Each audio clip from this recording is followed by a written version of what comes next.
오늘 우리에게 주시는 하나님의 말씀 봅니다. 마태복음 6장 19절에서 24절까지입니다.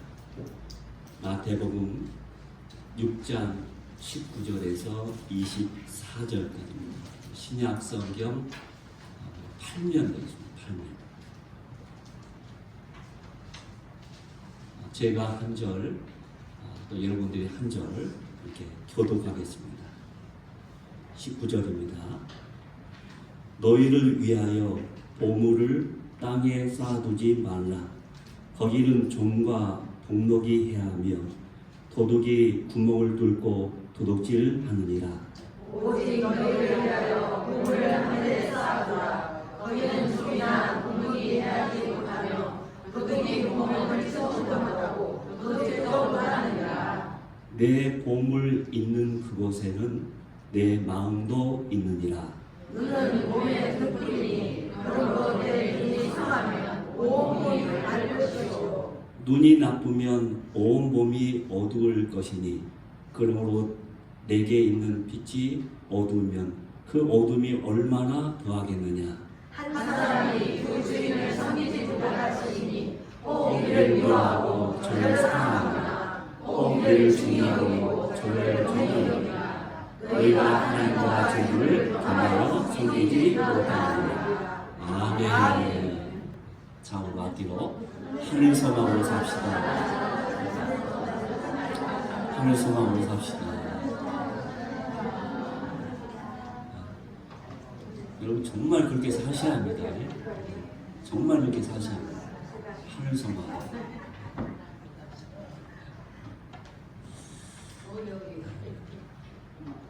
우리 이 세상의 역사를 우리가 어떻게 바라보느냐, 세상 역사를 어떻게 바라보느냐, 그게 참 우리에게는 중요한 문제입니다. 그걸 가르쳐서 역사관이라고 합니다. 역사관. 그러니까 이 세상의 역사를 어떻게 바라보느냐. 왜냐하면 우리의 역사관에 따라서 현재 우리 인생의 방향이라든지 그 다음에 자세 그리고 해석도 완전히 달라지기 때문에 그렇습니다. 지금 국가적으로 한참 시끄러운 이유도 바로 여기에 있지 않습니까? 한때 우리나라를 점령했던 그 일본을 우리가 어떻게 바라보느냐. 그 일본을 바라보는 역사관에 따라서 너무나 사람들이 이제 편을 가르면서 계속 싸우고 있습니다. 그렇기 때문에 시끄럽죠. 이 일본을 바라보는 이 역사관이 다르기 때문에 이렇게 된 것이죠. 자, 그렇다면 성경에서는 우리가 살고 있는 이 세상에 대해서 이 세상을 어떻게 말씀하고 있을까? 그걸 가르쳐서 성경적인 역사관이라고 합니다. 성경적인 역사관. 이 성경적인 역사관은 뭘까? 성경적인 역사관은 타 종교나 철학자들이 이야기하듯이 어떤 둥그런 원으로 말하지 않습니다. 그래서 어떤 순환을 이야기하거나 둥그렇게 계속 순환하거나 윤회한다고 하죠. 윤회. 어떤 종교에서 윤회한다고 하는데 그렇게 말하고 있지 않습니다. 또한 어떤 점증적으로 진보를 발전을 계속해서 우리가 원하는 어떤 유토피아를 이룰 수 있다. 그렇게도 말하고 있지 않습니다. 어떤 철학가들은 또 어떤 사회주의자들은 우리가 자꾸 인간 사회가 더 발전되고 또 발전되고 진보되면 사람들이 이상적으로 살 수 있는 그런 유토피아를 우리 인간 스스로가 만들어낼 수 있다는 거예요. 그렇게 해서 바라보는데 결코 그것도 아니라고 말씀합니다. 자, 그렇다면 성경적인 역사관은 무엇일까요? 하나님은 태초에 이 완벽하게 이 세상을 창조하셨죠. 이 세상을 완벽하게 창조하셨습니다. 선하게. 근데 인간의 타락으로 이 세상이 죄로 물들게 되었죠. 그래서 이 타락한 세상을 다시 회복하기 위해서 하나님께서 예수 그리스도를 보내셔서 이 땅을 회복시키셨죠. 다시. 그래서 재창조라고 합니다. 재창조. 그래서 이것을 가리켜서 구속사라고 합니다. 구속사. 하나님의 구속사. 다시 말해서 이 성경적인 역사만은 하나님의 구속의 역사이며 종말을 향해서 나아가는 직선적인 형태를 띠고 있다라고 말할 수 있습니다. 다시 말해서 이 세상의 역사는 하나님의 구속의 역사고, 이 세상의 역사는 어떤 오류로 가는 것도 아니고 점점점 발전되어서 어떤 인간이 원하는 사회를 만들 수도 있는 것도 아니고 그냥 일직선으로 쭉 간다는 거예요. 어디를 향해서? 마지막 날, 종말을 향해서 간다고 말씀합니다. 그래서 마지막 날 반드시 심판이 있다고 말씀하고 있는 것이죠. 네. 세계 역사에서 410년 8월 24일, AD 410년 8월 24일, 이날은 당시 대단히 충격적인 하나의 날이었다고 말할 수 있습니다. 이 날이 무슨 날입니까? 결코 무너질 것 같지 않았던 영원한 도성이라고 불리던 로마 제국이 멸망한 날이에요. 로마 제국이 멸망한 날이에요. 아니, 그 당시 온 세계를 로마가 다 점령하고 있었잖아요. 어느 누구도 대항할 나라가 없었습니다. 그런 로마가, 그것도 콘스탄틴 대제 이후에 기독교가 국교가 됐잖아요. 국교가 돼가지고, 아니, 하나님이 지켜주시는 그 엄청난 그 제국이었던 로마가 멸망하다니. 멸망하는데 그것도 누구에게 멸망당하지 아십니까? 그들이 그렇게도 무시했던 이교도 사람들. 이교도 사람들. 그것들 고트족이랍니다. 고트족이 로마를 멸망시킨 거예요. 이것은 한 번도 생각하지 못했던 일이었죠. 그래서 그 당시에 있는 사람들이 상당히 충격을 받은 거예요. 자, 이러한 상황에서 그동안 기독교에 눌러 있었던 이교도들이 로마가 이렇게 멸망한 것은 기독교에 있다고 막 떠들기 시작합니다. 로마가 이렇게 망한 것은 기독교 때문이야 라고 말한 거예요. 그러자 당시에 어거스틴의 친구였던 아르켈리누스가 어거스틴에게 어떻게든 이 기독교에 대해서 좀 변명해 달라고 도움을 요청하게 됩니다. 자, 이렇게 해서 쓰여진 책이 그 유명한 하나님의 도성이라는 책입니다. 역사적으로 기독교 많은 책들이 있는데 그 많은 책들 가운데 유명한 책 중에 하나가 바로 어거스틴이 쓴 하나님의 도성이라는 책이에요. 이 책이 이렇게 썼는데 무려 413년에 시작해서 427년 다 해서 몇 년 걸린 거예요. 한 책을 쓰는데 14년 동안 책을 쓴 거예요. 14년 동안. 하나님의 도성이란 이름으로. 그 책이 무려 몇 권으로 되어 있느냐? 몇 권으로 되어 있을까요? 네. 어떻게, 저기 적혀 있군요. 22권으로 되어 있습니다. 22권으로 된 아주 방대한 책이에요. 네. 그래서 아주 유명한 책인데, 이 어거스틴은 이 책에서 로마의 멸망이 기독교에 있지 않으며 로마가 곧 하나님의 도성도 결코 아니다라고 분명하게 이야기합니다. 오히려 세상의 도성인 로마는 불완전하며 결핍되어 있고 욕망과 죄로 가득한 곳이 바로 로마였다라고 역설합니다. 비록 그곳에서 조금의 성과 공의가 있다고 할지라도 세상의 도성은, 세상의 나라는 결코 마지막에는 결국 심판받을 수밖에 없다라고 단언합니다. 그러면서 우리는 이 세상의 도성에 살고는 있지만은 영원한 하나님의 도성에 사는 사람들이라고 우리의 모습, 우리의 정체성을 그렇게 설명해 주고 있습니다. 때문에 우리는 이 두 도성, 이 세상의 나라 살면서 동시에 하나님의 나라에 사는 사람들이에요. 그러면 우리가 살아있는 이 땅에서 우리는 어떻게 두 나라 사이에서 살아갈 것인가? 바로 우리는 긴장해서 살아야 한다. 긴장해서. 다시 말해서 성경에 있는 말씀처럼 끼어 있어야 한다. 끼어 있어야 한다. 이 세상 나라 가운데 우리가 함몰되지 않고 여기에 물들지 않고 그러면서 늘 하나님의 나라를 바라보면서 소망하며 그 길을 가는 오늘 찬양처럼 나그네 인생처럼 우리의 영원한 본향은 하늘에 있다는 것을 알면서 늘 하나님 앞에 내가 끼어서 살아나갈 때 우리는 올바로 우리 믿음의 삶을 살아갈 수 있다고 말해주고 있는 것입니다. 다시 말해서 비록 이 세상에 살지라도 우리가 최종적으로 바라보고 달려갈 곳은 어디냐? 바로 하나님의 나라라는 것입니다. 하나님의 나라. 그것을 한시도 잊지 말라는 것이죠. 그래서 오늘 예수님께서도 우리에게 너희는 이 세상에 아니라 하늘의 소망을 두라고 말씀하고 있는 거예요. 너희는 이 세상이 아니라 하늘의 소망을 둔 자다. 하늘의 소망을 두라. 자, 마태복음 6장에 보면 주님은 사람에게 보이시려고 하는 모든 의는 위선이라고 분명하게 말씀하셨죠.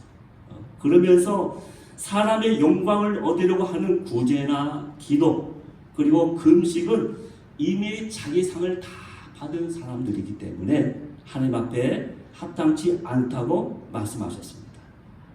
이제 주님은 위선의 문제와 더불어서 또 하나 바로 세상의 소망을 두지 말라고 오늘 우리에게 말씀하고 계시는 겁니다. 여러분 우리가 살아가는 세상은 이미 말씀드린 대로 두 나라가 존재한다고 볼 수 있죠. 하나는 영적인 눈으로 보여지는 하나님의 나라가 있습니다. 다른 하나는 우리 인간의 육체의 눈으로 보이는 세상의 나라가 있는 것이죠. 그런데 하나님의 나라는 구원받은 하나님의 자녀들만이 볼 수 있는 나라예요. 그리고 그 나라의 백성들은 하나님의 나라의 가치를 가지고 사는 사람들이에요. 비록 이 땅에 살지만은 이 땅의 도덕이나 어떤 윤리나 이 땅이 요구하는 어떤 철학에 따라 사는 것이 아니라 하나님의 나라의 백성으로 가치와 그 생각을 담고서 살아가는 사람이 바로 하나님의 백성들입니다. 여러분 아브라함이 바라보았던 고향도 이 땅이 아니라 하늘에 있는 영원한 나라에 있다는 것을 우리가 확인할 수가 있잖아요. 히브리서 11장 16절 한번 말씀 볼까요? 다 같이 있습니다. 그들이 이제는 더 나은 고향을 사랑하니 곧 하늘에 있는 것이다. 아브라함은 가나안 땅을 가는 것으로 그게 끝난 것이 아니라 그 가나안 땅의 여정을 걸어가면서 동시에 그가 또 다른 하나님의 본향을 바라봤는데 그것은 어디냐? 바로 하나님의 나라였던 것이죠. 이 우리도 마찬가지예요. 똑같이. 그래서 늘 그의 아브라함의 믿음은 세상을 향한 소망이 아니라 더 나은 본향인 하나님 나라에 있었다는 것이죠.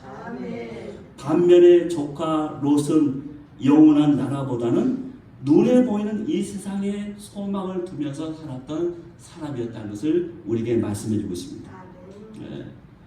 그래서 어떻게 바로 그가 롯과 아브라함과 롯이 헤어질 때 그는 어디를 선택하죠? 소돔과 고모라를 선택하죠. 눈에 보이는 마치 에덴 동산 같이 물이 흐르는 그 모든 초원이 있는 그곳을 택해서 갔죠. 가기는 갔어요. 근데 거기서 그 사람과 더불어서 죄에 만족하면서 살아갔던 것이죠. 그 결과 어떻게 되었습니까? 롯이 소망했던 나라는 하나님의 심판으로 잿더미가 되었고 그가 소돔을 탈출할 때에는 아무것도 손에 쥐고 나올 수가 없었다고 말씀하고 있습니다. 그러므로 이 세상을 살면서도 우리가 어떤 나라를 바라보느냐, 어떤 나라를 소망하면서 살아가느냐, 바로 이런 게 중요하다는 거예요. 자, 그렇다면 우리는 어떻게 하늘의 소망을 두는 자로서 살아갈 수 있을까요? 먼저 예수님은 우리가 이 땅에 아닌 하늘의 보물을 쌓아야 한다고 분명하게 말씀하고 계십니다. 오늘 보면 20절입니다. 20절 다 같이 한 목소리 있습니다. 오직 너희를 위하여 보물을 하늘에 쌓아두라. 거기는 dum이나 금이 이해하지 못하며 너희 구멍을 뚫지 못하고 너희 공부하는 자는 아멘. 오늘 주님은 우리를 위하여 보물을 땅에 쌓아두지 말고 하늘에 쌓아두라고 분명하게 말씀하고 있죠.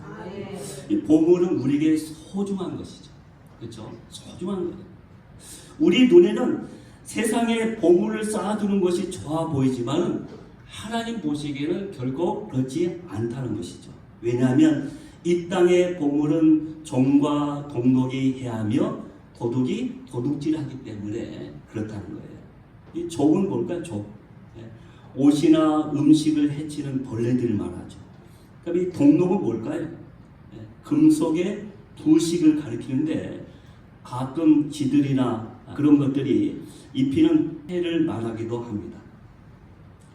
그래서 주님은 이 땅에 안에 보물을 부패되거나 없어지기 때문에 이 땅에 쌓아두지 말고 하늘에 쌓아두라고 말씀하신 것이죠.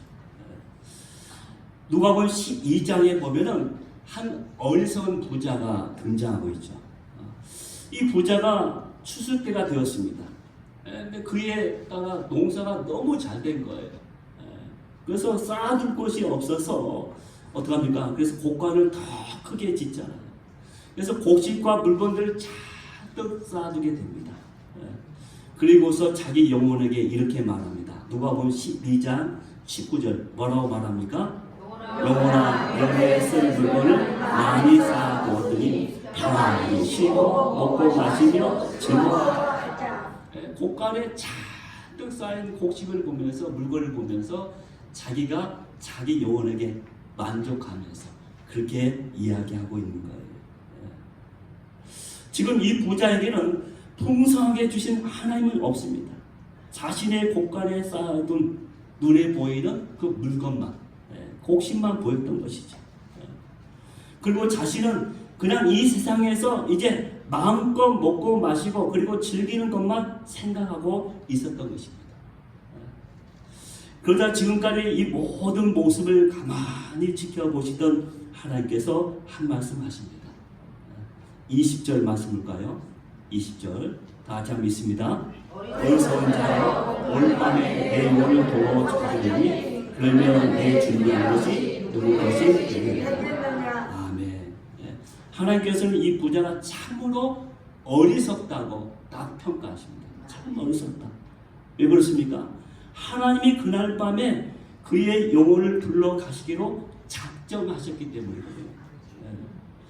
자, 그리고 나서 주님은 이 부자가 왜 어리석은지를 21절에서 다시 한번 정리해 말씀하고 계십니다. 21절입니다.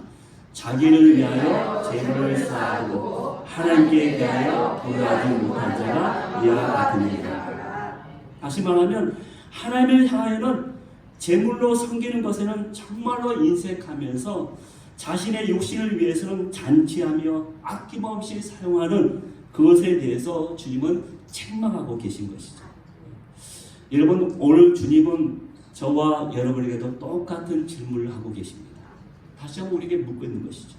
너희는 어디에 보물을 쌓아놓고 있느냐? 혹시 이 어리석은 부자처럼 하고 있지는 않느냐?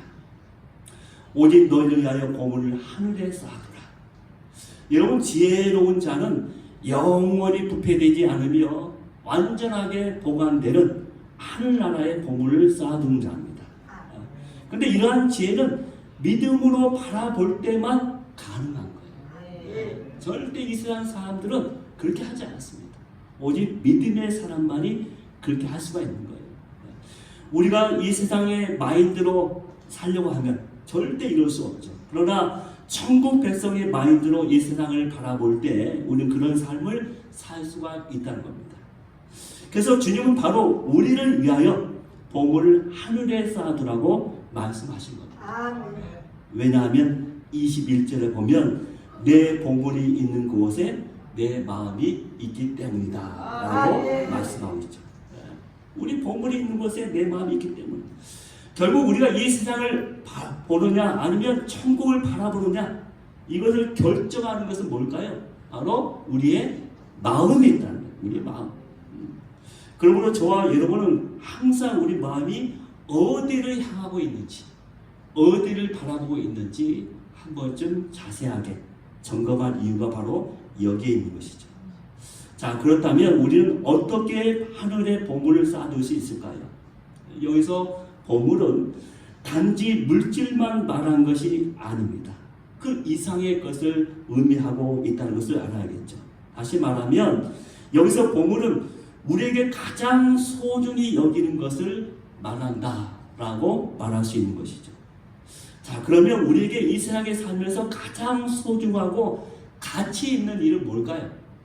성경에 의하면 이 세상에서 가장 소중하고 가치 있는 일은 뭘까요? 너희는 그의 나라와 그의 의를 구하라.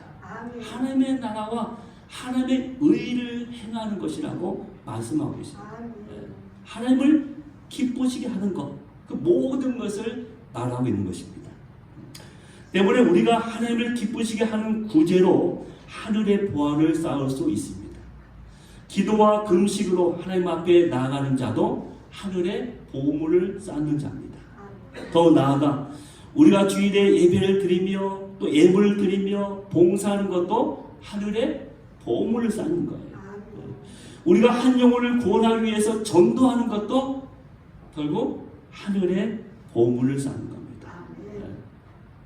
주님을 위해서 핍박을 견디며 자신의 믿음을 끝까지 지키는 것도 하늘의 보물을 쌓는 일이에요. 그리고 주님의 사역에 동참하여 최선을 다하여 섬기는 것도 역시 천국의 보화를 쌓는 일입니다. 환난 중에 있는 성도를 돌아보면서 살피는 것, 그를 섬기는 것도 하늘의 보물을 쌓는 거예요. 그래서 마태복음 10장 42절에 보면 주님은 이렇게까지 말씀합니다. 지극히 작은 소자에게 냉수 한 그릇도 내가 대접하고 베푸는 것도 주님이 기억하시고 뭐 하신다고 했어요? 상을 베푸신다고 했어요. 상을 베푸신다. 주님은 그 작은 것 하나도 결코 그냥 지나치지 아니하고 내가 기억하며 그에게 상으로 보상해 주겠다고 분명히 약속해 주셨습니다. 그러므로 내가 하나님을 기쁘시게 하는 것, 그 모든 자체가 다 하늘의 보화를 쌓는 행위예요. 이 땅에 살면서 하늘의 일을, 하나님의 일을 하는 것이죠. 그래서 하나님이 기뻐할 수밖에 없는 것이죠. 자, 그렇다면 우리가 이렇게 보물을 하늘에 쌓아두는 삶을 살기 위해서는 어떻게 해야 할까요? 먼저 주님은 악한 마음을 버리고 순결한 마음을 가져야 한다고 말씀하고 계십니다. 22절이죠. 22절 다 같이 한번 읽겠습니다. 눈은 몸의 등불이니 그러므로 내 눈이 상하면 온 몸이 밝은 것이요. 이 눈은 세상을 보는 통로잖아요. 통로. 그런데 여기서의 눈은 마음의 눈을 이야기합니다. 마음의 눈. 왜냐하면 우리는 마음의 눈으로 세상을 바라보기 때문에 그렇습니다. 어떤 사람은 세상에 대하여 늘 원망하고 불평만 가득합니다. 왜냐하면 그런 자들의 마음은 어둠으로 가득 차 있기 때문에 그렇습니다. 그러나 어떤 사람은 어떤 사람 똑같은 세상인데 하나님이 창조하신 아름다운 세상으로 계속 바라보는 거예요. 그리고 뿐만 아니라 세상의 죄를 바라보게 되면 그 마음에 애통해하면서 오히려 복음의 사명자로 더 살아가려고 몸부림치는 사람이 있습니다. 그런 사람들, 그 마음이 순결하기 때문에 그렇죠. 그 마음이 하나님으로 가득 차 있기 때문에 그 마음에 그런 애통함이 생기는 거예요. 나와 상관없는 일인데도 그것이 자꾸 자기에게 부담으로 오는 거예요. 내가 마치 뭘 해야 할 것처럼 자꾸 그런 부담으로 나에게 다가오는 거예요. 그것은 하나님께서 그 마음을 그렇게 주셨기 때문에 그런 거예요. 그럴 때는 우리가 어떻게 해요? 그냥 그렇게 순종하는 게 편한 거예요. 순종하는 게. 그래서 주님은 오늘 본문 눈의 비유를 통해서 마음이 순결하여 믿음 안에 거하는 자는 빛 가운데 거한다고 했습니다. 그러나 마음이 부패하고 악한 자는 어둠에 거한다고 분명히 말씀하고 있죠. 왜 그렇습니까? 우리는 빛의 자녀이기 때문이죠. 빛의 자녀이기 때문에. 빛의 자녀이기 때문에. 그러면 우리의 마음이 하나님의 빛이 비추어서 어둠에 거하지 못하도록 자꾸 자기 마음을 지켜야 할 책임이 우리한테 있는 것이죠. 우리의 마음은 그냥 내버려 두면 나도 모르게 내가 일부러 그런 것도 아닌데 자꾸 잡초가 생기게 돼 있고 딱딱하게 돼 있어요. 내 마음을 그대로 내버려. 제가 8월 달에 휴가 2주일 다녀왔잖아. 다녀온 다음에 텃밭에 딱 가봤더니 야, 이 잡초들이 막 자라고 있는 거야. 일주일간 딱 비었는데 매일매일 가다가 일주일 동안 안 가니까 나도 모르고 뭐 그런 것도 없고 있는지는 몰랐는데 잡초들이 그냥. 또 집에 갔어요. 집에 밤중에 딱 갔는데 식당에 불개미들이 운동회를 하고 있어요. 운동회를 줄 서가지고 왔다 갔다. 세상에. 참 그런 거 보면서 야, 우리 마음은 내가 가꾸지 않으면 매일 가꾸지 않으면 이렇게 되는구나. 그 비밀을 깨달았습니다. 매일매일 우리는 주의 말씀으로 늘 기도하면서 어떻게 내 마음을 더 순결하게, 어떻게 하나님의 더 깨끗하게 하나님 앞에 갈 것인가, 어떻게 기쁘시게 하는 마음으로 하나님께 살 것인가. 늘 그렇게 가지 않으면 나도 모르게 그렇게 가게 있다는 거예요. 세상을 향하여서 내 육신의 본성에 따라서 그냥 그렇게 타협하면서 쉬운 길로, 사람이 찾지 않는, 사람이 많이 가는 그 쉬운 길로 갈 수밖에 없다는 거예요. 그래서 늘 우리의 마음을 지켜야 하는 것이죠. 그렇기 때문에 우리는 늘 우리 마음에 빛의 자녀같이 내 마음이 환해져야 합니다. 어둠을 다 떨쳐버려야 합니다. 그래서 우리는 불법을 미워하며 의를 사랑해야 합니다. 또 어둠과는 절대 사귀지 말아야 하는 것이죠. 날마다 내 마음에 사탄이 침투하지 못하도록 날마다 예수 그리스도를 붙드는 삶을 살아가야 합니다. 왜냐하면 사도 요한은 요한일서 2장 9절에 이렇게 말씀했거든요. 2장 9절 다 좀 읽을까요? 빛 가운데 있는 그 형제 미워하는 자는 지금까지 어둠 가운데 있는 자다. 여전히 우리는 빛 가운데 있다 하면서도 여전히 미워하거나 이렇게 사는 사람은 어둠 가운데 있다. 어둠 가운데. 여러분 가운데 누구를 미워하고 있지는 않습니까? 그 사람은 아직도 어둠 가운데 있는 자라고 말씀합니다. 그의 마음에 빛이 있다면 절대로 그렇게 살지 못할 것이기 때문입니다. 왜냐하면 빛은 결코 어둠과 공존할 수 없습니다. 내 마음이 어둠 아니면 빛이에요. 그래서 우리는 우리 마음에 빛이 들어오게 되면 우리는 모든 사람을 포용하게 되고 또 사람을 차별하지 않고 늘 그 빛이 있는 곳에는 생명의 역사가, 기쁨과 감사가 넘치는 그런 생명의 역사가 일어날 수밖에 없는 것이죠. 자, 지금까지 우리가 이 보물 하늘에 쌓아두는 삶을 살기 위해서는 먼저 악한 마음을 버리고 순결한 마음을 가져야 한다고 말씀 제가 드렸습니다. 자, 그러면 두 번째는 뭘까요? 재물의 유혹을 이기고 하나님 말을 섬길 것을 결단해야 한다고 말씀하고 있습니다. 24절 다 좀 있습니다.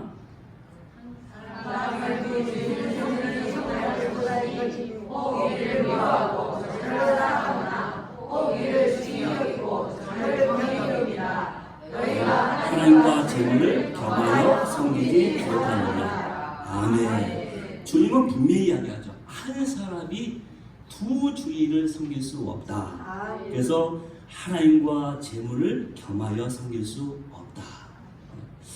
우리의 눈이 성하다는 것은 한 가지만을 바라보는 순결한 마음을 의미한다고 제가 말씀드렸죠.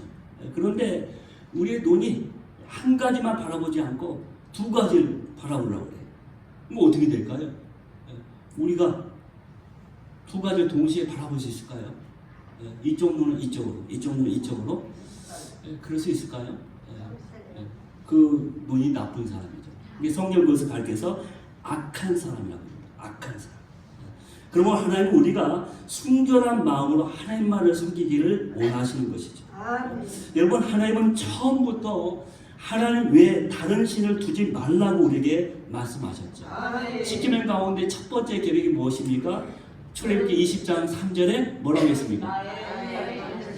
너는 나 외에 당신을 내게 두지 말라 했습니다. 예수님 당시에 사마리아 사람들이 유대인들에게 그렇게 미움을 받고 무시받았던 결정적인 이유가 뭐냐면 그들은 하나님과 우상을 동시에 섬겼거든요. 성전에 가서 예배를 드리고 더 우상에 가서 절하기도 하고, 그렇기 때문에 그들에게 책망을 받은 거예요. 호세아서에 보면 이스라엘 백성들도 하나님과 우상을 동시에 섬겼을 때 하나님은 이런 것을 가르쳐서 너희가 뭐했다? 가늠했다. 주님은 우리에게 하나님과 재물을 겸하여 섬기지 못한다고 하셨는데 여기서 재물은 만몬을 말하죠. 만몬. 이것은 재물에 대한 탐욕을 의미합니다. 우리가 재물에 대한 탐욕을 갖게 되면 그 순간부터 우리는 뭡니까? 재물의 노예가 되는 거예요. 그래서 디모데전서 6장 10절에 이렇게 말씀합니다. 돈을 사랑함이 일반하게 뿌리가 되냐니 이것을 탐내는 자들은 미혹을 받아 믿음에서 떠나 많은 근심으로써 자기를 찔렀다. 아멘. 돈을 사랑하게 되면 그 마지막 결론은 뭐예요? 자기를 찌르게. 자기를 찌른다. 자기가 그 사랑하고 좋아했던 그 재물이 돈이 자기를 찌르게 되었다. 성경은 분명히 이야기합니다. 돈이 모든 악의 뿌리라고 절대로 말씀하지 않습니다. 그렇죠? 오히려 돈이 하나님의 영광을 위해서 사용되어지는 것은 아름다운 일입니다. 그러나 우리가 돈을 사랑하게 되면 문제가 되는 거예요. 악의 뿌리가 되는 것입니다. 그리고 악의 뿌리가 자라면 죄를 낳게 되었습니다. 욕심이 잉태하면 죄를 낳고 죄가 장성하면 사망을 낳는다고 말씀하셨죠. 때문에 하나님 우리가 하나님이 주신 것으로 만족하며 그 가운데 감사하게 살 것을 우리에게 말씀하고 계시는 것이죠. 디모데전서 6장 7절 8절에 이렇게 말씀합니다. 다 같이 읽을까요? 우리가 세상에 아무것도 가지고 온 것이 없음에 또한 아무것도 가지고 가지 못하느니 우리가 먹을 것과 입을 것이 있은즉 족한 길보다 것이다. 아멘. 우리에게 먹을 것과 입을 것이 있으면 너에게 족하다. 하나님은 너에게 꼭 필요한 양식을 책임져 주신다. 아멘. 그 약속하셨잖아요. 그런데 우리는 자꾸 더 이상의 것을 자꾸 바라보고 그것을 사랑하며 그것을 바라보며 가다가 결국 그렇게 넘어지는 거예요. 여러분, 재물은 하나님께서 우리에게 필요한 수단으로 준 것이지 섬김의 대상은 절대 될 수 없다는 것을 기억해야 합니다. 또한 우리의 사랑의 대상도 절대 될 수가 없는 것입니다. 그러면 우리는 세상을 사랑하지 말고 오직 하나님만을 사랑해야 하는 것이죠. 그 이유가 무엇입니까? 사도 요한은 요한일서 2장 15절 16절에 우리에게 이렇게 분명하게 말씀합니다. 같이 있습니다. 이 세상이나 세상에 있는 것들을 사랑하지 말라. 누구든지 세상을 사랑하면 아버지의 사랑이 그 안에 있지 아니하니 이는 세상에 있는 모든 것이 육신의 정욕과 안목의 정욕과 이생의 자랑이니 다 아버지께로부터 온 것이 아니요 세상으로부터 온 것입니다. 아멘. 결국 세상으로부터 많은 것이 주어지게 되는데 그 모든 결론은 뭐라고 했습니까? 여기 보면 육신의 정욕과 안목의 정욕과 이생의 자랑이다 라고 말씀하고 있습니다. 그래서 이것들은 그 마지막이 무엇입니까? 다 썩어져 지나갈 것이다. 다 썩어져 지나갈 것이다. 그러나 우리가 하나님을 섬기는 삶은 영원한 나라의 보물로 보화로 계속 쌓이는 것이라고 말씀하고 계신 것이죠. 여러분, 저와 여러분은 지금 하나님을 진정 섬기는 자로서 살아가고 있습니까? 아니면 내가 원하는 것을 얻기 위해 하나님의 이름을 사용하고 있지는 않습니까? 우리가 하나님의 뜻을 구하며 순종하는 삶은 하나님을 섬기는 삶이지만 그러나 이 자리에 나오면서도 자신의 뜻과 유익을 구하는 사람은 하나님을 이용하는 자입니다. 또한 저와 여러분 하나님을 예배하며 섬기는 것에서 기쁨을 찾고 있습니까? 아니면 세상이 주는 재물과 명예에서 더 큰 기쁨을 찾고 있지는 않습니까? 이 질문 앞에 우리는 정직하게 하나님께 대답해야 할 것입니다. 주님은 우리의 마음이 하나님께 있기를 원하십니다. 우리가 오늘 찬양이라 부른 찬양처럼 하늘의 소망으로 그가 늘 하나님 앞에 충만하게 살기를 원하십니다. 여러분, 비록 애롭고 힘든 길이지만 하나님을 위하여 섬기는 사람은 하늘의 영원한 보물을 쌓아두는 사람입니다. 갈라디아서 6장 8절에 우리에게 분명하게 말씀합니다. 자기의 육체를 위하여 심는 자는 육체로부터 썩어진 것을 거두고 성령을 위하여 심는 자는 성령으로도 영생을 거두리라. 아멘. 오늘 말씀의 결론입니다. 지금 저와 여러분 자꾸 무엇을 심고 살아가는 사람입니다. 우리 함씨도 매일매일 그걸 살아가기 때문에 심는 자예요. 그런데 오늘 분명히 주님은 말씀하신 거예요. 무엇을 심고 있느냐. 조금 있으면 너희 인생의 추수때를 만나게 될 텐데 그때 너의 열매를 보면서 그 모든 것이 드러날 것이라고 말씀하고 있죠. 우리 육체를 심을 것인가, 하나님의 영혼을 위해서, 영생을 위해서 심을 것인지 오늘도 결단하며 주님 앞에 나갈 수 있는 저와 여러분이 되기를 주의 이름으로 축원합니다. 아멘.